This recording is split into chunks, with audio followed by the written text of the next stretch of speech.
Assalamualaikum warahmatullahi wabarakatuh. Halo semua, perkenalkan nama saya Aisyah Balkis dengan nomor NIM 2130101114. Saya dari kelas 2171D, mahasiswa semester 3 Fakultas Ilmu Sosial dan Ilmu Politik, Prodi Ilmu Komunikasi. Di video ini saya ingin menyelesaikan tugas UAS komunikasi massa untuk menjelaskan penjelasan mengenai teori komunikasi massa, yang dimana dosen pengampu pada mata kuliah ini ialah Ibu Sari Baitulini SMMM. Sebelum masuk pada penjelasan yang akan saya jelaskan, ada baiknya kita panjatkan puji dan syukur atas kehadiran Allah Subhanahu wa Ta'ala yang telah memberikan saya kesempatan di sini untuk menyelesaikan tugas UAS komunikasi massa ini. Di sini yang dimana tugas komunikasi massa ini mengenai teori komunikasi massa yang telah dijelaskan oleh dosen pada mata kuliah ini mengenai agenda setting dan spiral of silence. Di sini saya hanya melanjutkan penjelasan yang belum dijelaskan.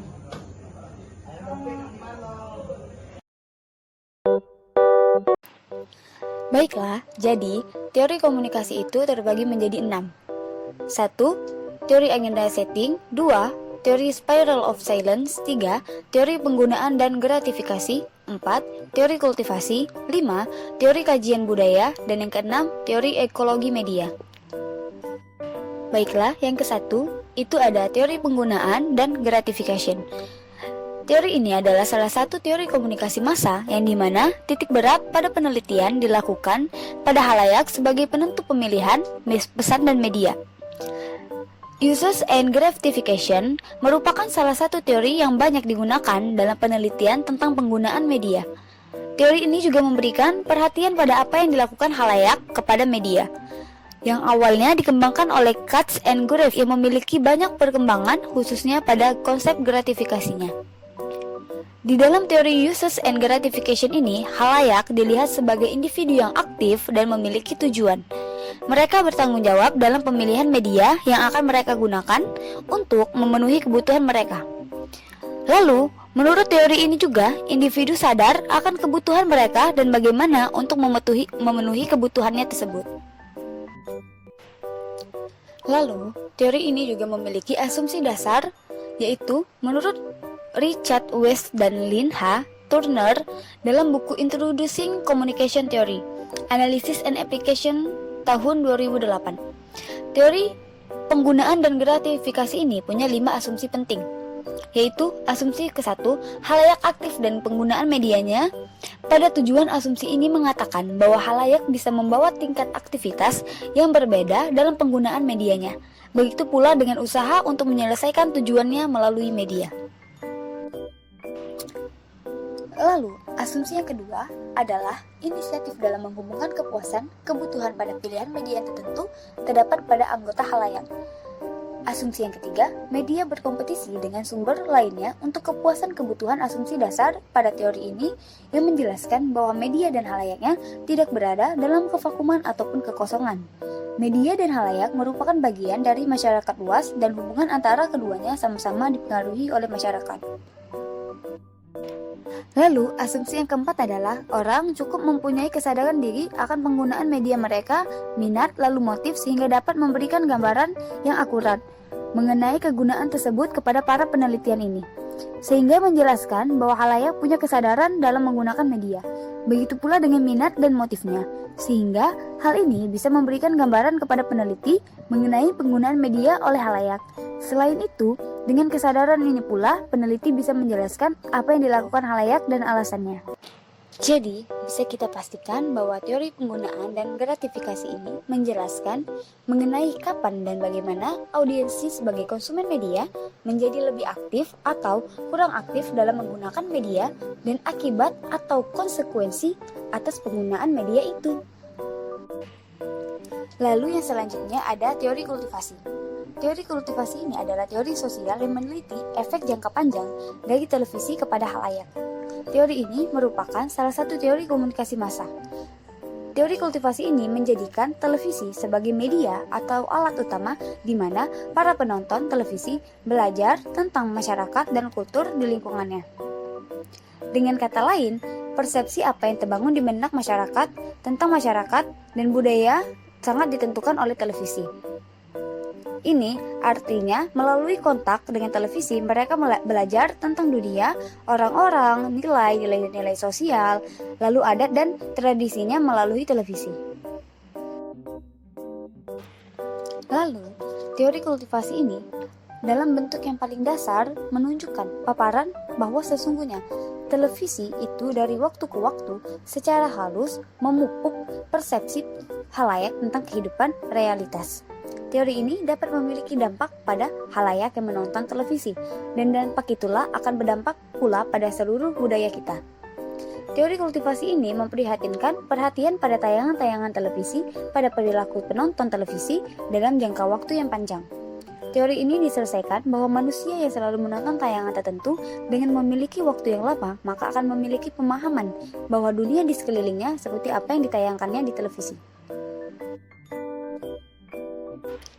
Teori kultivasi ini bergantung pada 4 tahap proses, yakni pesan apa yang ditanyakan oleh penonton kepada realitas sosial, survei audiens, membandingkan realitas sosial antara UV viewers dan normal viewers. Asumsi-asumsi mengenai kultivasi ialah semakin banyak orang menghabiskan waktu hidup dalam dunia televisi, maka semakin condong pula mereka mempercayai bahwa realitas sosial itu kongruen dengan realitas televisi.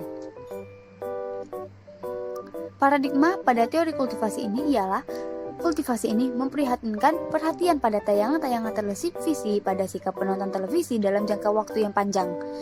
Sehingga teori ini diselesaikan bahwa manusia yang selalu menonton tayangan tertentu dengan waktu yang cukup lama, maka akan memiliki pemahaman bahwa dunia di sekelilingnya atau di sekitarnya sama dengan apa yang ditayangkan seperti yang ditayangkan oleh televisi.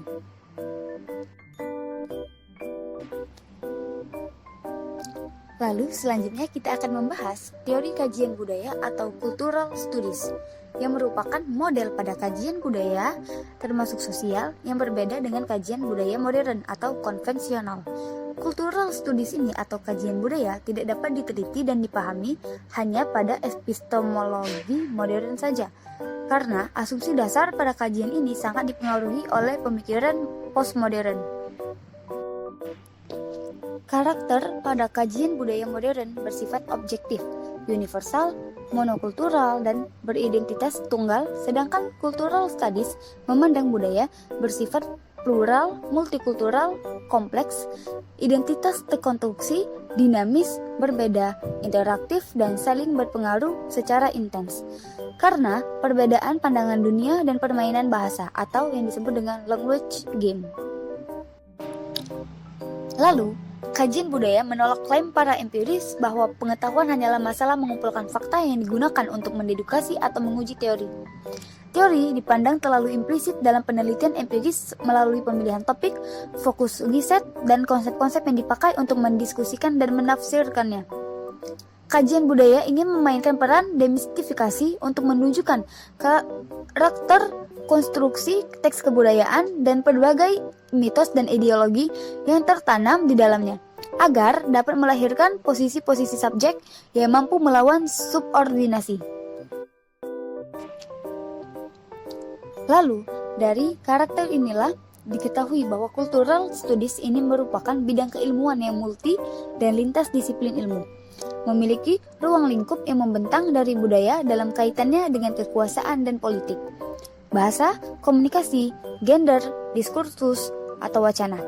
Dengan demikian, metode dan teori yang digunakan dalam cultural studies atau kajian budaya sangat bervariasi. Atau dengan kata lain, menggunakan berbagai pendekatan, metode, dan teori dalam kombinasi yang mampu menjelaskan realitas sosial kontemporer.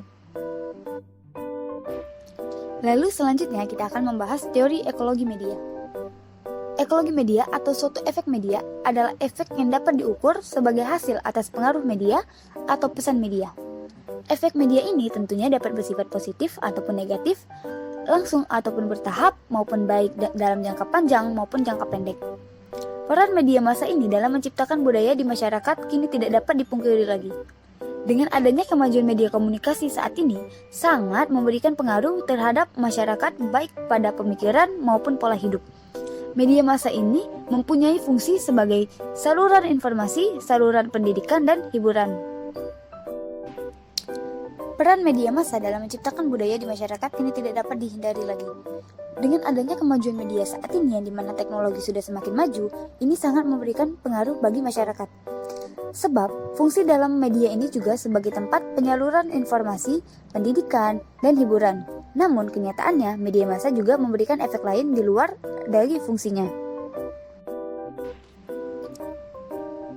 Efek media massa tidak saja mempengaruhi sikap seseorang, namun pula dapat mempengaruhi pada tingkah laku, sikap, bahkan pada tataran yang lebih jauh.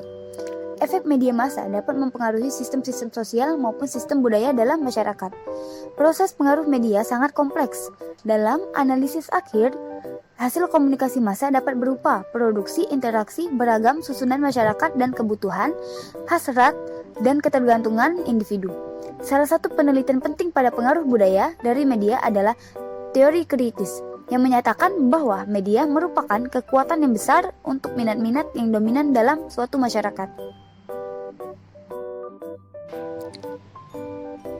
Lalu, media massa ini dapat dijadikan subjek studi yang dipandang sebagai suatu institusi penting dalam masyarakat.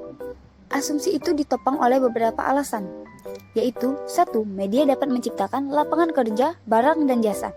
Yang kedua, media massa ialah sumber kekuatan, alat pengendali, manajemen, dan inovasi dalam suatu masyarakat yang dapat didayagunakan sebagai pengganti kekuatan atau sumber daya lainnya. Yang ketiga, media adalah wadah yang menampilkan berbagai kehidupan masyarakat, baik yang bersifat nasional maupun internasional. Lalu yang keempat, media juga berperan dalam mengembangkan kebudayaan, juga tata cara, mode, gaya hidup, dan norma-norma pada suatu masyarakat.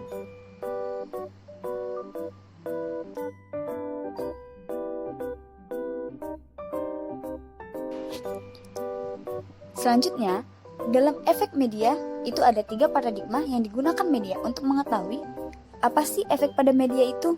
Yang ke-1, disebut paradigma efek kuat, yang dimana media dikatakan memiliki kekuatan yang luar biasa sehingga anggota khalayak yang terisolasi dan anonim atas khalayak massa ini akan segera menyerah. Lalu yang kedua, itu paradigma efek minimalis, yang dimana media terlihat dalam khalayak atas selektivitasnya.